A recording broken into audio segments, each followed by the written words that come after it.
Finally, we have come to our reflective commentary, conclusions, and recommendations.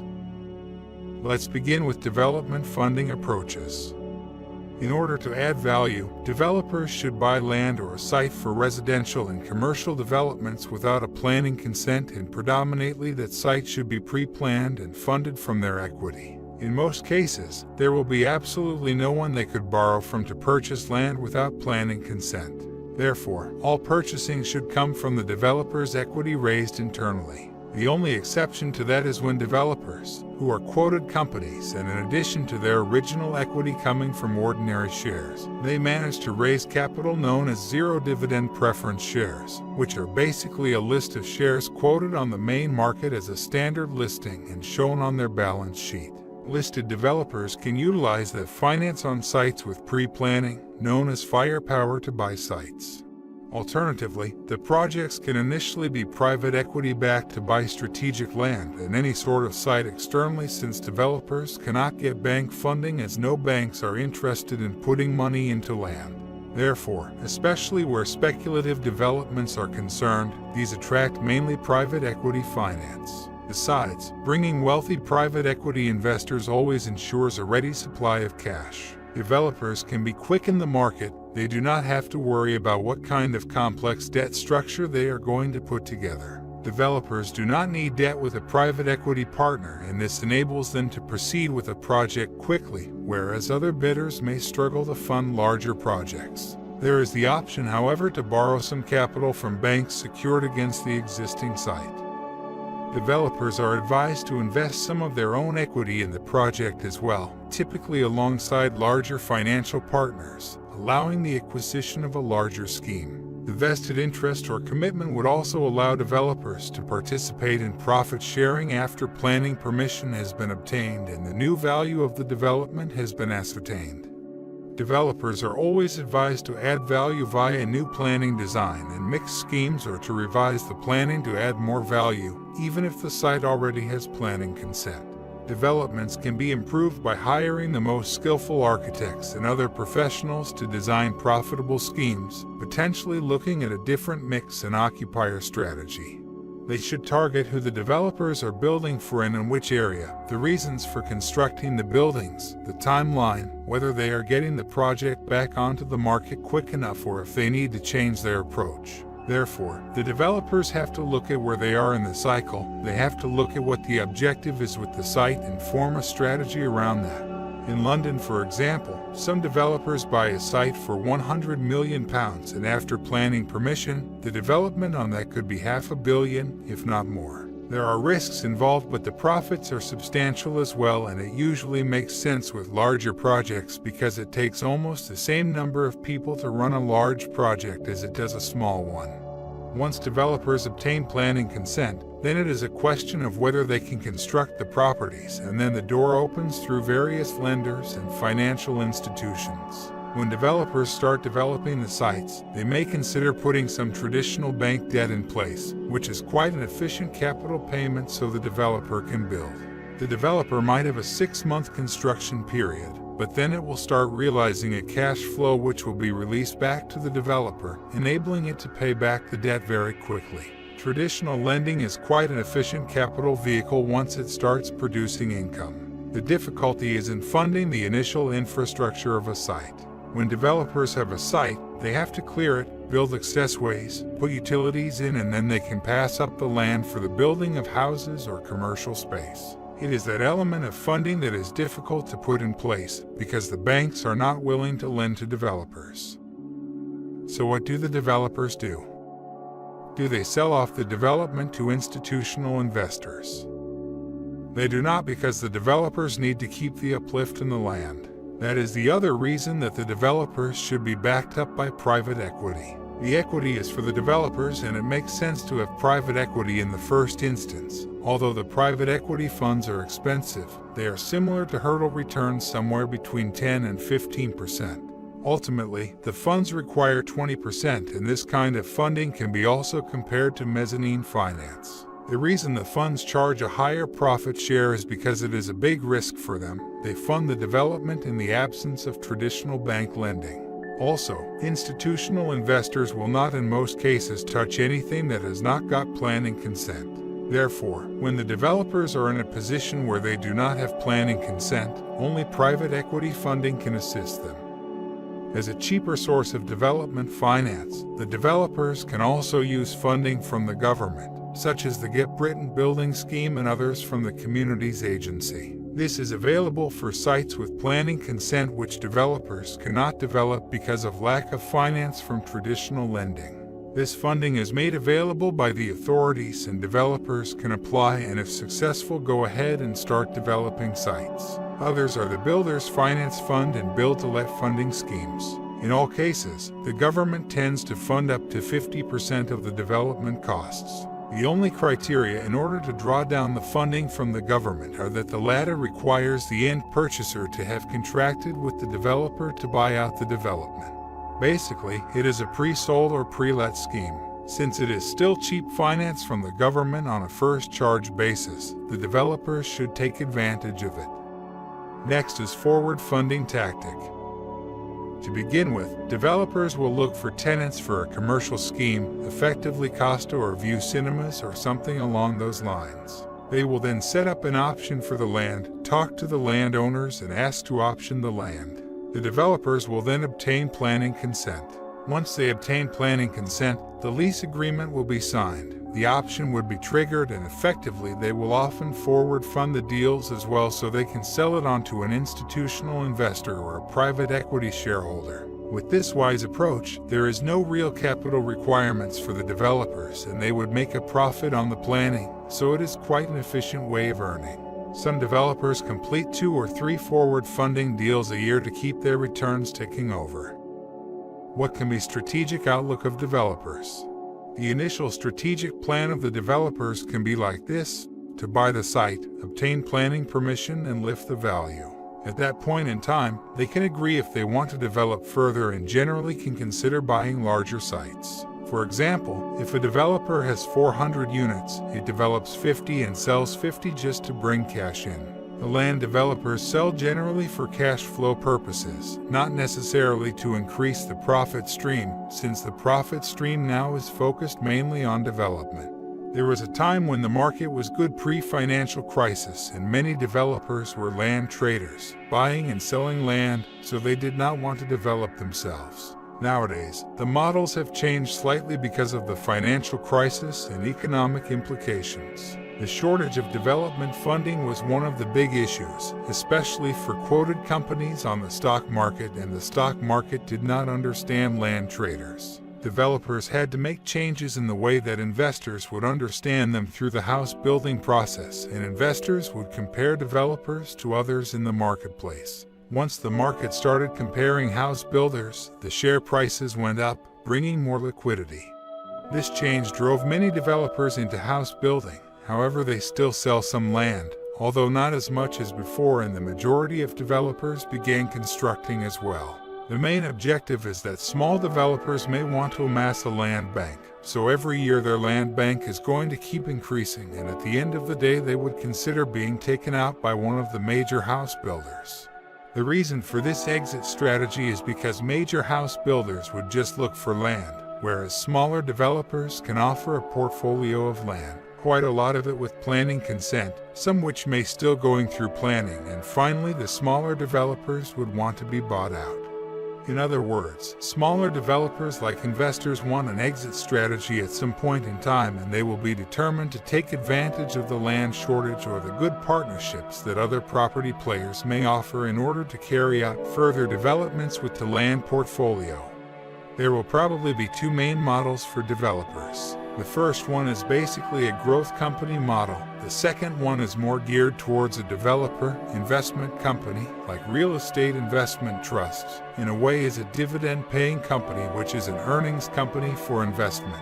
The growth company adds value through the planning process. Any profits which they obtain will be kept in the cash reserves to buy more sites by compounding the expansion within the business. Otherwise, no one would want to invest in and use them if the growth company started paying 90% of their profits out regularly, like real estate investment trusts, for instance, must do.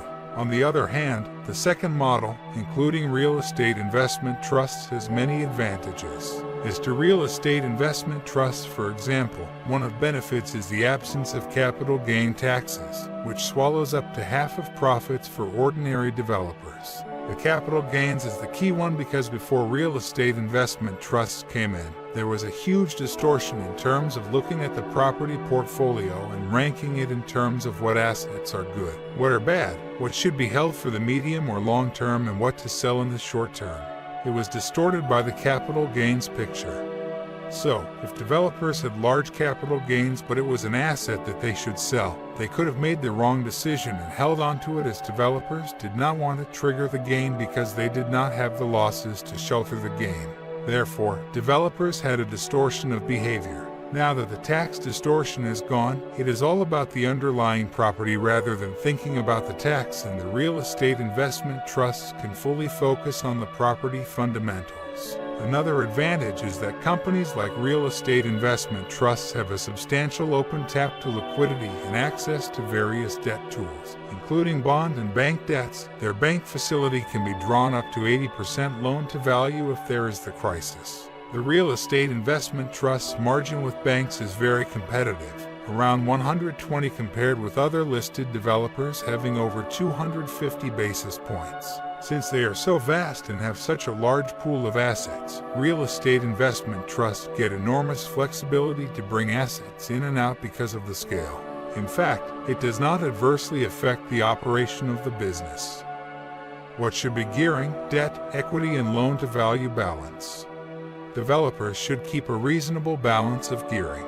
Some are happy to use only their equity and depend on banks and other lenders. Some prudently take a view that using just property equity finance is too expensive. They believe the development project should be blended with some debt. Not overgear it, but probably with a comfortable level of around 25 to 50% of gearing.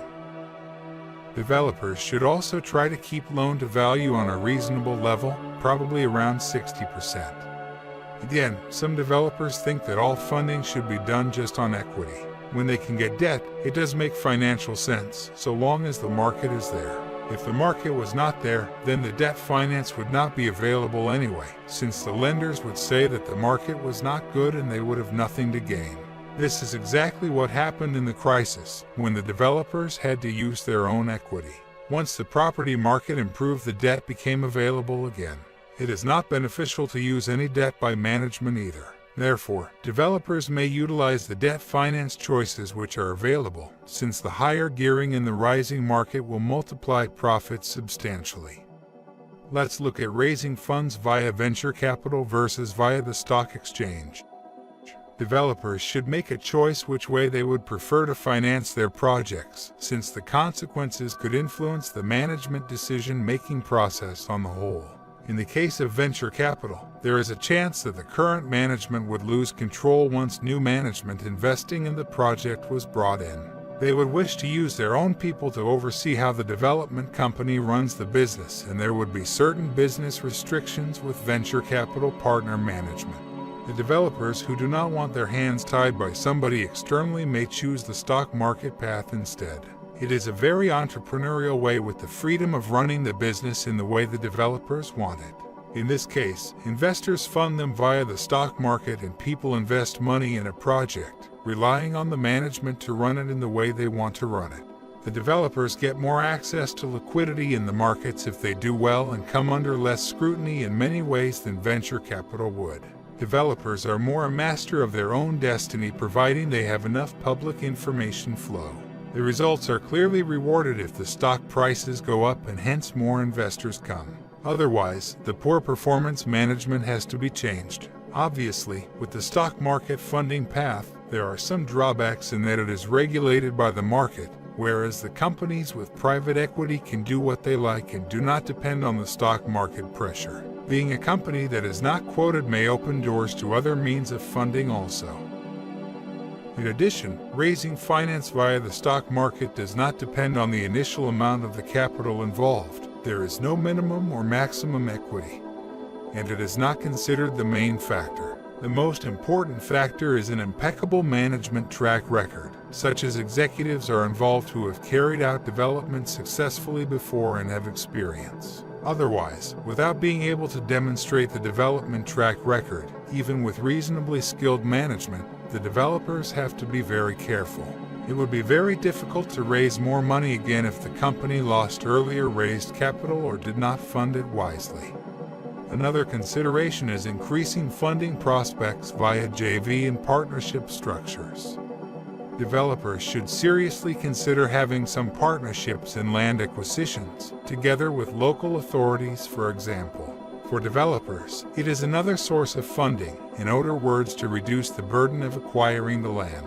This is good for an internal rate of return as well, because obviously developers do not have to fund the land purchase. A company such as Cathedral Group is quite good at doing that. They have successful joint ventures with local authorities. So what they do is they agree to build something for the community, such as a library, for example, as part of the arrangements, after say 6 years into the development.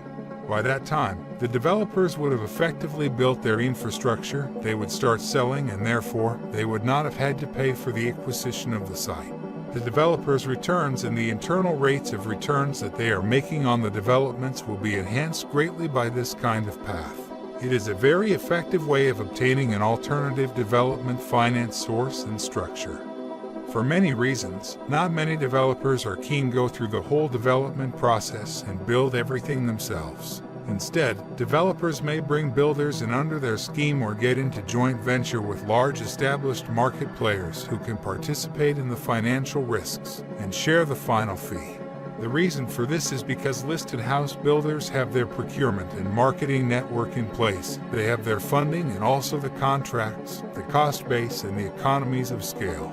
So, as long the developers can get some form of control over the builders through either a design code or such other means, they can secure their sites from eroding values in the future. Therefore, funding through special purpose vehicle financing of the joint ventures is another source of funding for developers.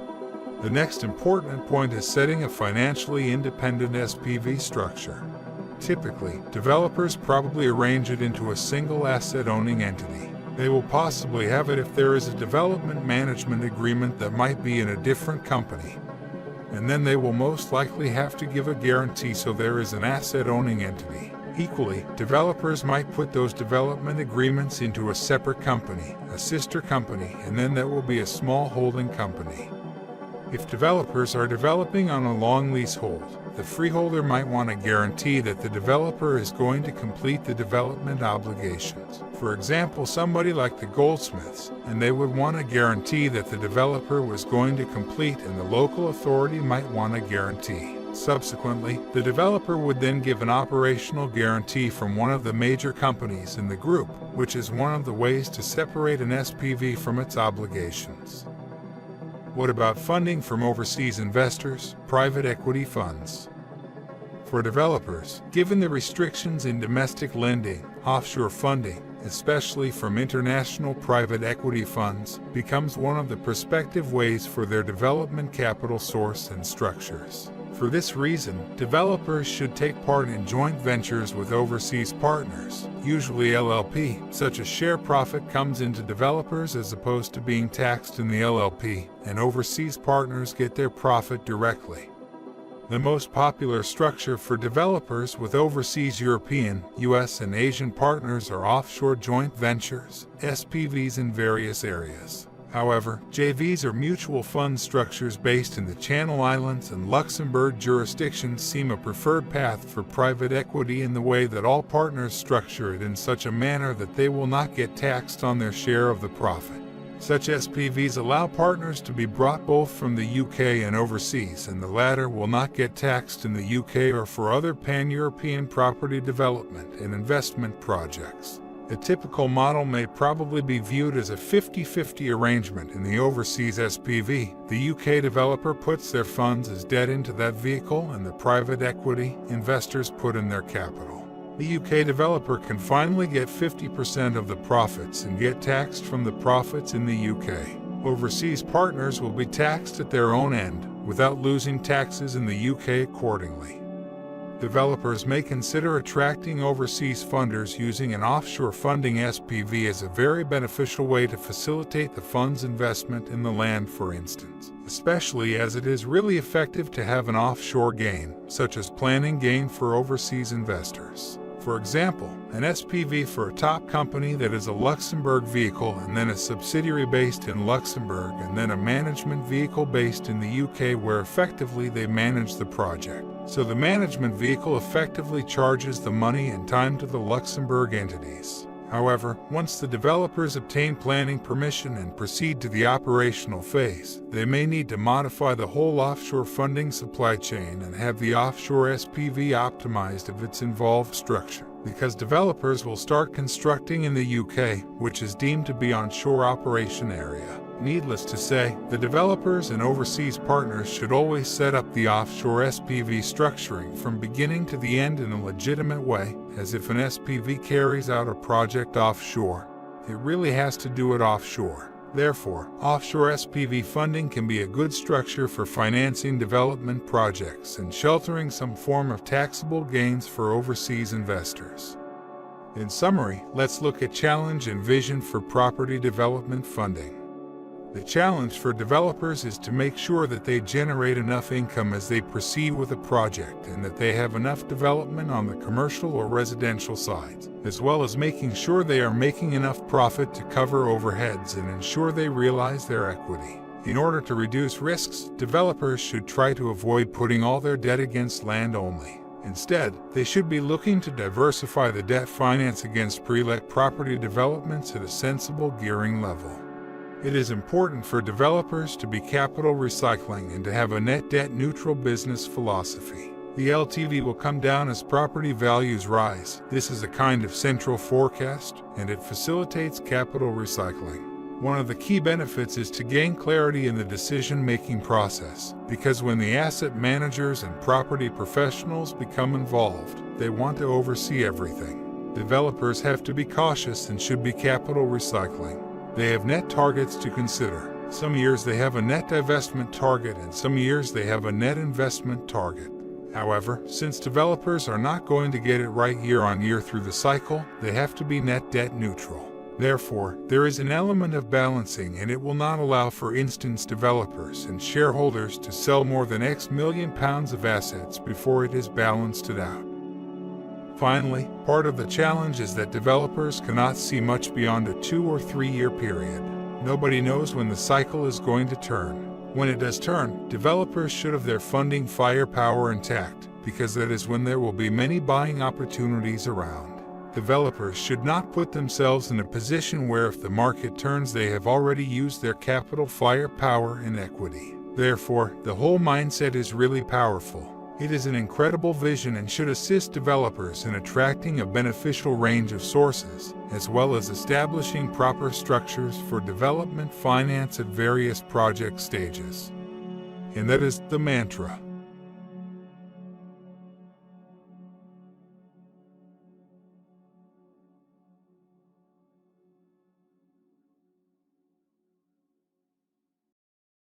If you enjoyed the video, please like it and subscribe to our Properties Jointly YouTube channel. Please also share our videos among your social media circle and leave your comments with wishes of which topics you might be interested in.